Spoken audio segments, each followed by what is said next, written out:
అందరికీ hi welcome to my channel. మనం ఏదైనా కొత్తగా ట్రై చేద్దాం అని అనుకున్నప్పుడు మొదటిసారి ఫెయిల్ అవుతుంది. నెక్స్ట్ టైం కొంచెం బెటర్. మరొకసారి పర్లేదు. ఆ తర్వాత మనం మరొకసారి ట్రై చేసినప్పుడు అది బెస్ట్‌గా ఏదో ఒక రోజు అదిరిపోయే రుచితో వస్తుంది కదా! ఏదైనా మొదలు పెడితేనే దాని గురించి మనం నేర్చుకోవడానికి ఉంటుంది.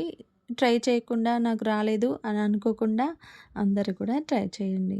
ఒకసారి ఫెయిల్ అవ్వచ్చు. మరొకసారి బెస్ట్‌గా రావచ్చు. అందరూ కూడా బిర్యానీ ట్రై చేయండి. ఈ బిర్యానీ నేను చాలా ఈజీగా తయారు చేసుకునే విధంగా చూపిచ్చాను.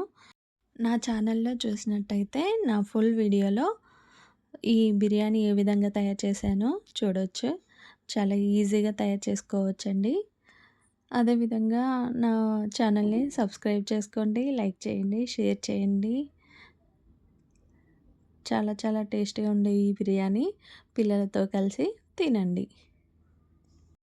బిర్యానీ తయారు చేసేటప్పుడు చాలా ఏకాగ్రతతో తయారు చేసుకోవాలి.